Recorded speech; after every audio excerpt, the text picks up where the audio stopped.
Assalamualaikum warahmatullahi wabarakatuh. Halo teman-teman, perkenalkan nama saya Isma Aulia Petrunanda. Kalian bisa panggil Isma atau Nada. Saya adalah mahasiswi tingkat 2 D3 Farmasi dari Stikes Muhammadiyah Ciamis. Nah, pada kesempatan kali ini saya akan membawakan sebuah materi yang bertemakan rahasia kehebatan ilmuwan muslim.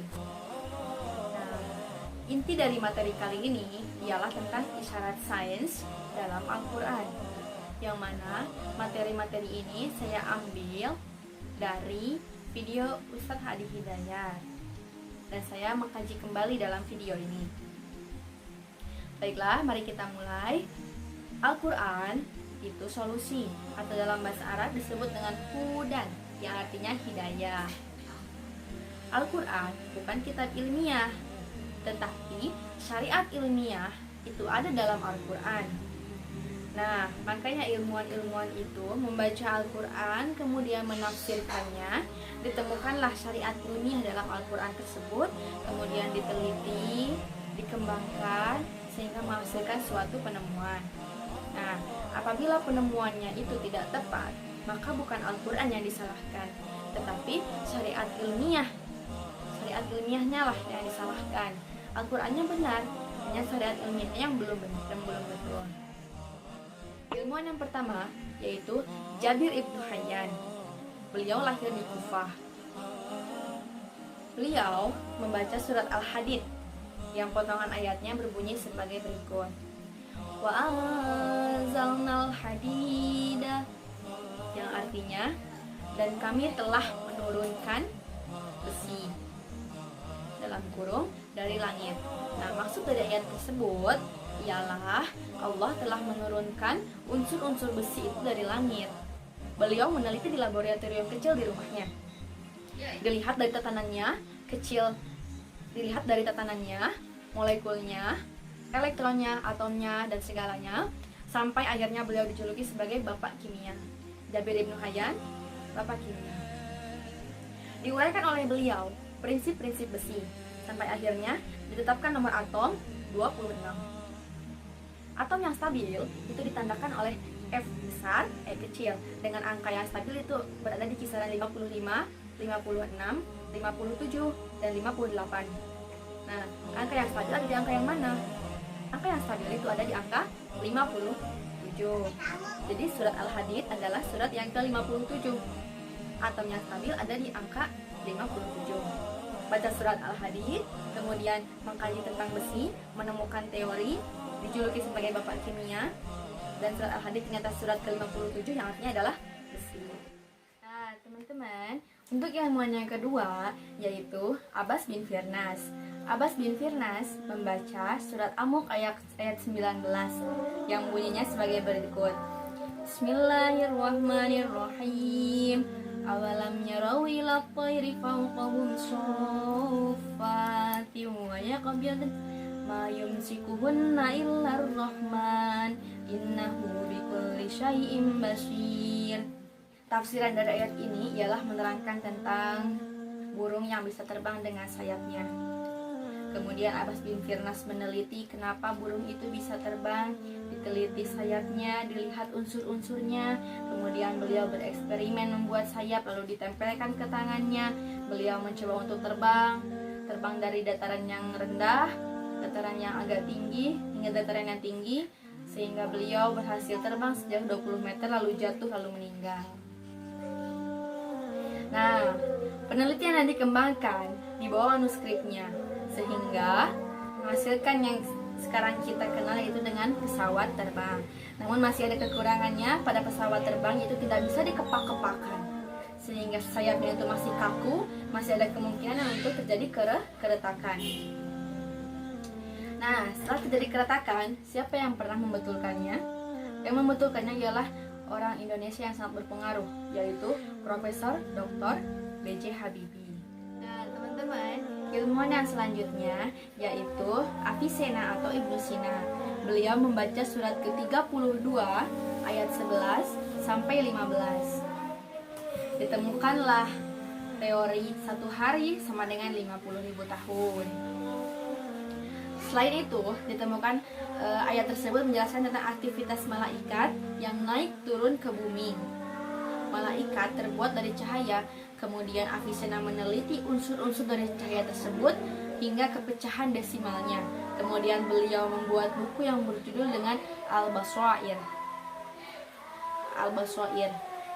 Nah, setelah zaman ini berkembang, zaman berkembang, kemudian ada Albert Einstein membaca kitab tersebut, dipahami dan dipelajari sehingga muncul teori E sama dengan MC kuadrat. Nah, untuk ilmuwan yang selanjutnya, ilmuwan yang keempat ialah Syekh Muhammad Ayyib. Syekh Muhammad Ayyib ini siapa? Syekh Muhammad Ayyib ialah profesor dari Mesir, membaca surat Yusuf ayat 96, yang mana isi kandungannya tentang gamis Yusuf yang bisa mengobati katarak. Gamis Yusuf yang bisa mengobati katarak ayahnya.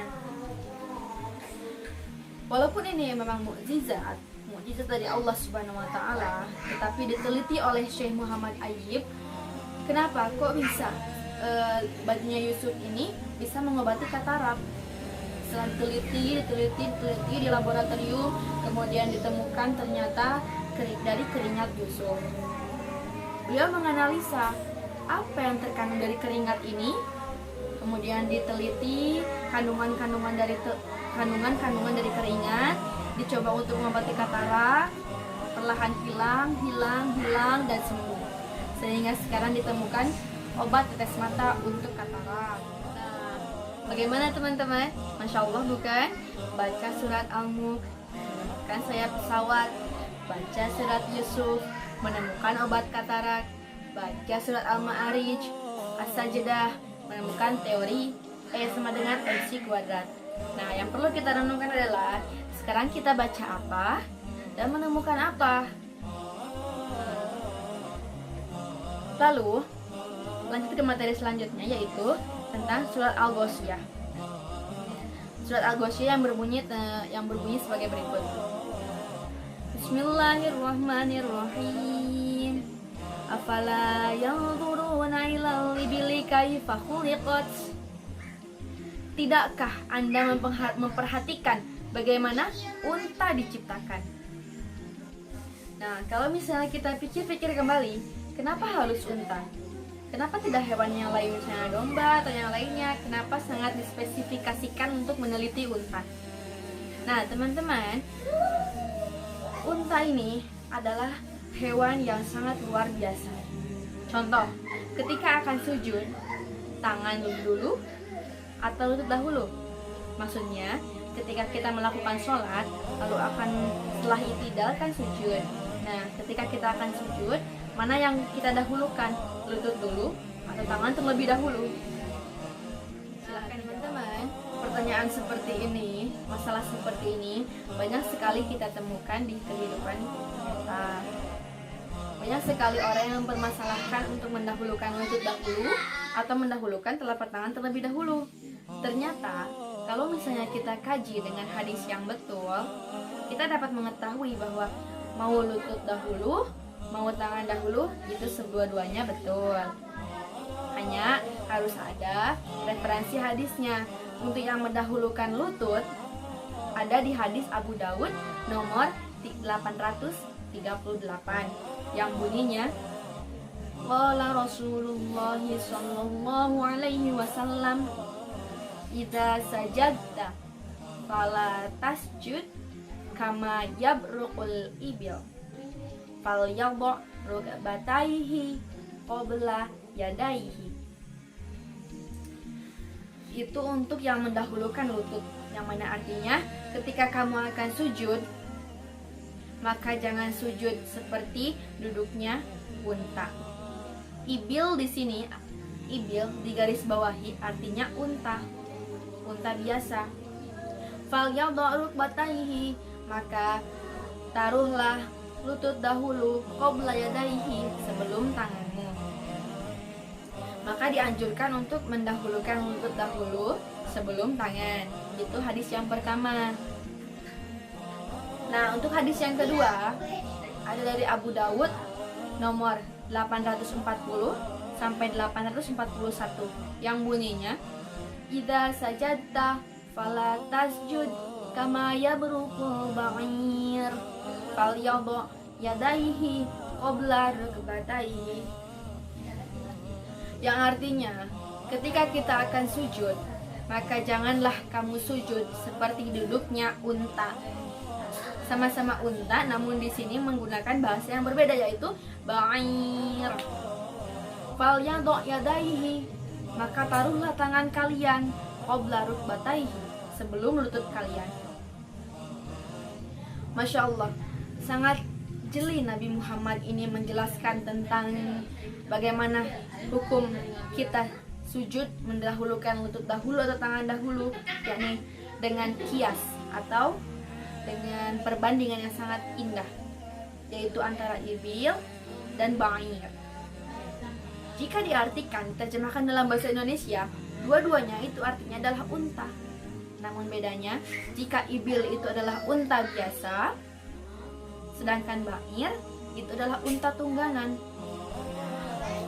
Nah, setelah kita kaji kedua hadis tersebut, maka dapat disimpulkan bahwa dua-duanya benar, tapi kebenaran itu diikat oleh hukum yang indah ketika dipraktekkan. Masya Allah. Oke. Terima kasih atas perhatiannya. Wassalamualaikum warahmatullahi wabarakatuh. Sampai jumpa.